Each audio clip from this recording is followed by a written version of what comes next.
Hello, hello, hello, welcome back to Hunter Tune. Today I'm going to be taking out my little EK hatch. This car has a turbo K20. And in the last video I actually just installed this Jack Spania Racing intake manifold with a Hunter Tuned fuel rail and a set of Hunter Tuned 1500cc injectors. I also bought this car with a blown turbo, so I swapped out the turbo for a Hunter Tuned 6262 dual ball bearing billet unit. But other than that, haven't really done a whole lot to it. I did swap out the valve cover for a different one and some other little odds and ends. But I really want to take this car out for a drive, just a quick little rip on the street and see how it's doing and see if I can tell a difference with the intake manifold or not. It's pretty hard with this car because it just freaking spins all the time.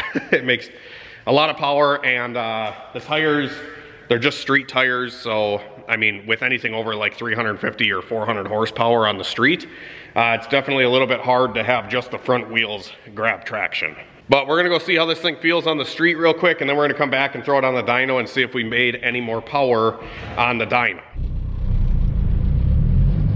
All right guys, so I just have done like a few minutes of street tuning, nothing crazy.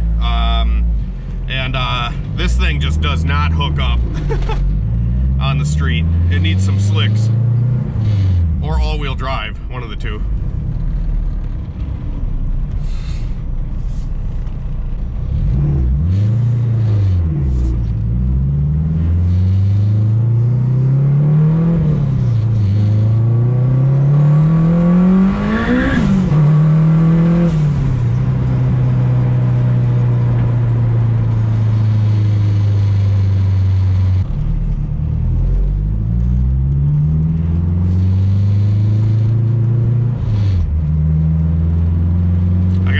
Lean spots cruising I gotta fix yet.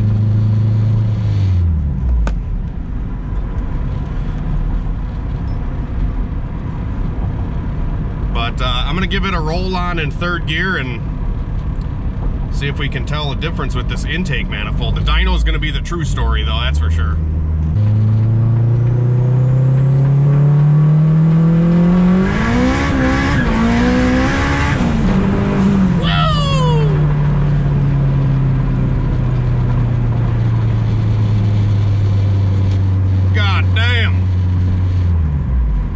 It's a little lean right when it crossed over. Once it came alive though, it was it sounded way different than it normally does. Like it just sounded pissed off. We'll have to do that one more time.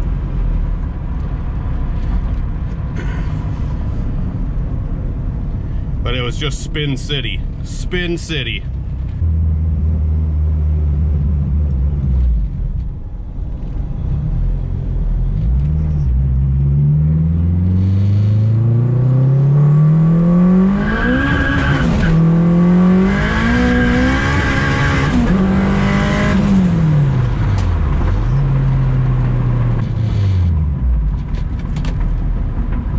This thing is stupid. I was like half throttle in third gear to hold traction.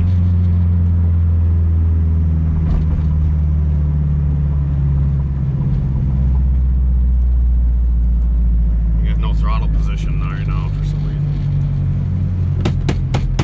Come on. Oh, there it comes. For some reason, it's back.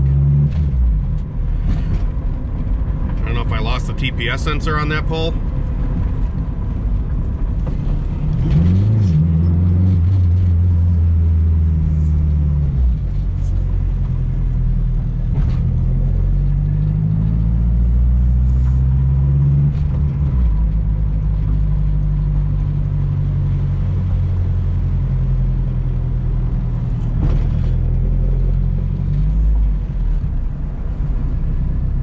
Pull over here in this parking lot and see if I lost the TPS at all.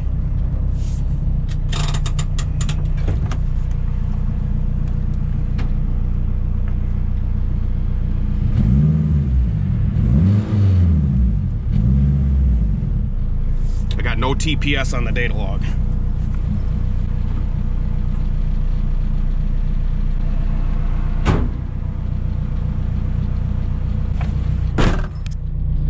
The TPS left the chat. I'll have to insert a picture. It's kind of funny. I don't know how it happened, but it just like exploded. I guess my foot's a little too aggressive on the gas pedal. This is gonna be a tough drive home.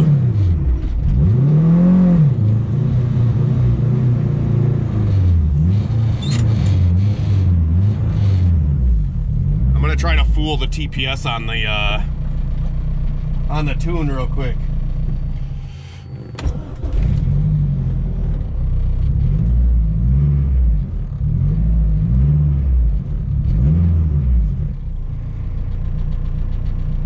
Yeah, I tried setting the minimums really low on the Honda, but it still is reading 0.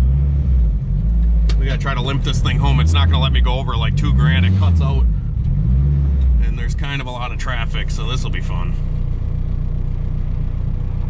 Is this why we dyno before we try the street? It was just such a nice day out. I figured, why the hell not? Take it out for a street rip. Yeah, because I was getting it in 3rd, and I shifted to 4th, and it just cut out because it lost the TPS signal. But dude, it was rolling. I think I got a data log of it too that we'll have to take a look at when we get to the shop. All right, coast is clear. Oh, caught. Come on. Now it's not moving at all. Come on. Come on. Go, go, go, go, go, go, go. Well, no, I'm not even moving. Come on. We don't got too far to go. I'm gonna turn my flashers on. Yeah, it cuts out at like 2200. Won't even go up. There we go, we're cruising now.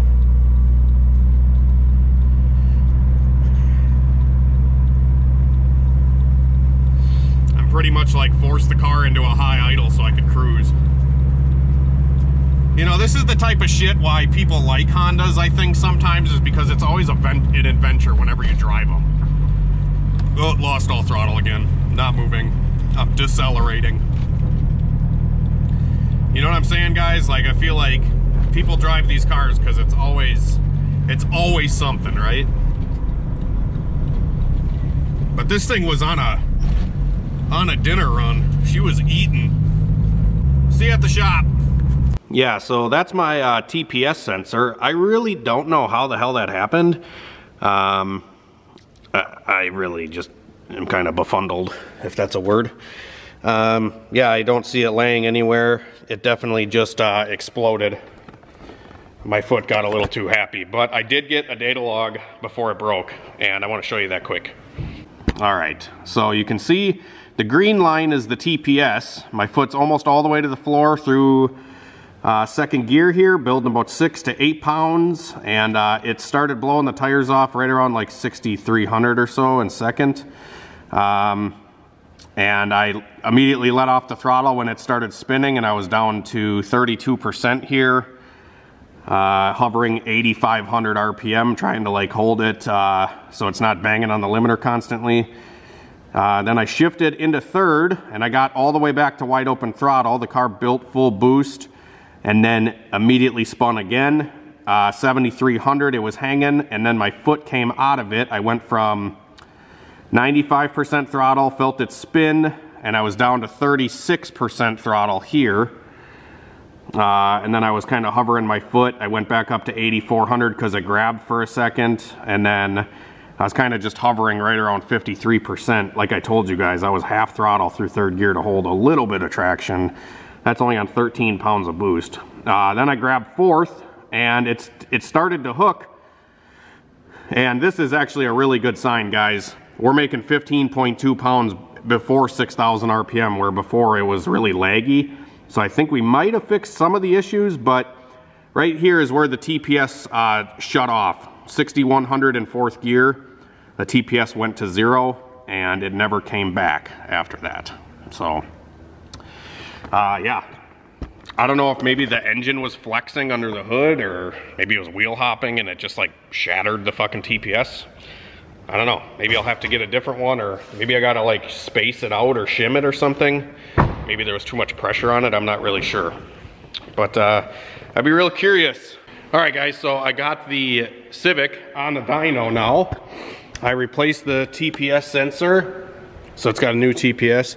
And I got it strapped down on the dyno, and we're gonna see what kind of power it makes now after I swap the intake and everything like that, because I really can't get a good gauge on what it's doing on the street without doing illegal speed limits, if you know what I'm saying. So I do have all the runs pulled up from this car that I've done to this day. I have probably, honestly, probably like 15 dyno runs saved with all different cam angles and stuff like that. But this is the best run that I did on the PRB intake, which was 482 horsepower, and that was like 16 or 17 pounds of boost. So we're gonna see what the power curve looks like. I'm hoping we can bring in power a little bit sooner and get rid of this flat shit up top. I want it to keep building power up top. I spun it like maybe 9,000 RPM on one of these, but it doesn't make peak power up there, even though it should be. It wasn't. So the vacuum leak, boost leak thing is fixed, and we swapped out for the Jack Spania Racing intake manifold. And we're gonna see, we didn't change the tune at all, other than adjusting some fuel. The cam angle is all the same, and the ignition timing is all the same. The boost might be a little bit different, but we'll find out once we get a good data log and a good dyno run. So let's do a rip and see how it goes. I also might clip in a before and after sound, because like I said, it sounds better now. I don't know. Maybe I'll do that, maybe I won't.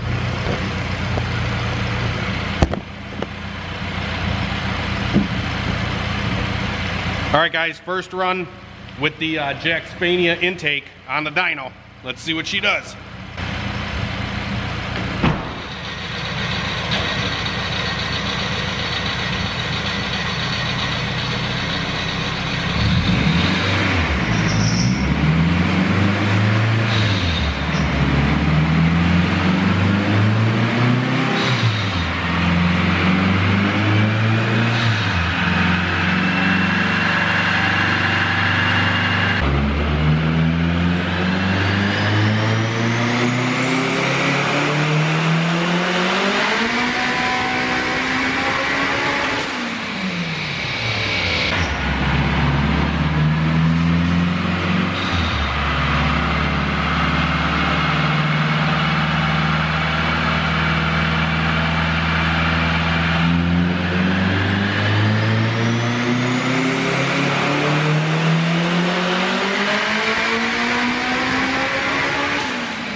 All right guys, I'll tell you right now, not a lot of stuff spins on my dyno. Like, maybe I'm just not making enough horsepower, but this thing spun on a 4th gear roll.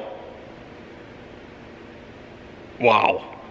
So I did another one just to back it up, and it hooked up the second pass on the dyno. And we made, how much horsepower? Do-do-do-do.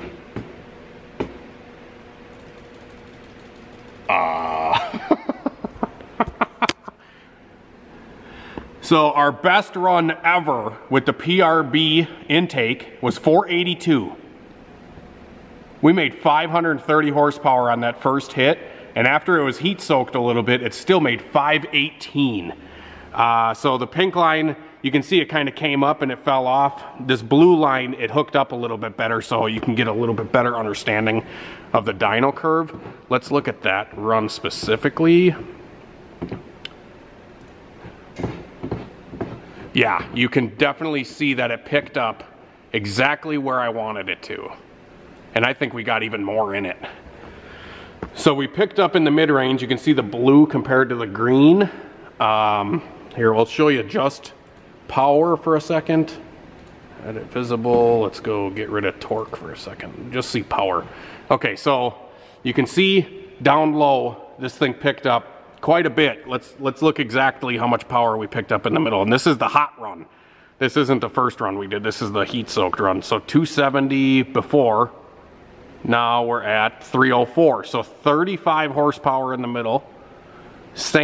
About the same exact power between 6,800 and 7,800. But after 7,800, this thing really came alive. And it's pretty much exactly what I thought this intake manifold was gonna do, is it makes more top end power. And I think we can even make more than what's here because I had kind of a lot of cam angle in it, and I'm gonna try to pull a little bit of cam angle out of it now. So I think that's what we're gonna try real quick, and that's gonna do it. This is just like a really quick baseline run. It's like 15.5 pounds of boost. This is what kind of power this car should be making. I'm getting a little bit more excited now about this car. It was kind of upsetting me because I knew there was something up and I didn't know what it was, if it was the intake manifold or that vacuum leak or whatever the heck, but she seems like she's ripping now.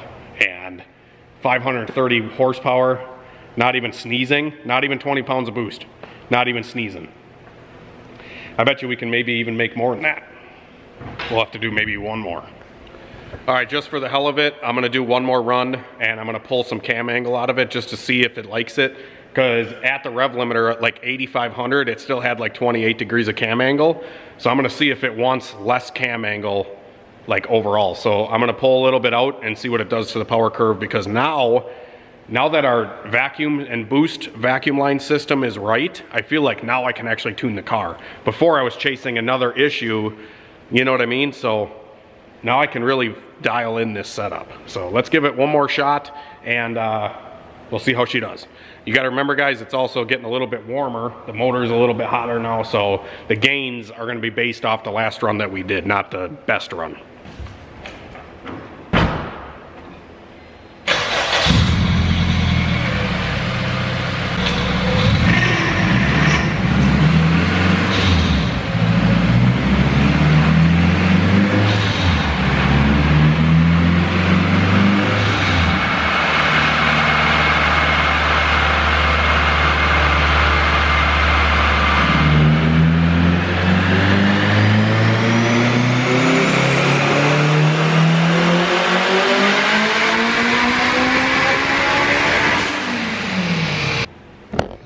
Man, this thing just frickin' sounds wicked. Look at that Turbski, Monica Turbinski in there. Hell yeah. I'm super excited. I can't wait to turn the boost up on this thing. This is still pretty low boost. So that run, we did make a little bit more power, but not a lot. Comparatively to the last run, we went from 518 to 527.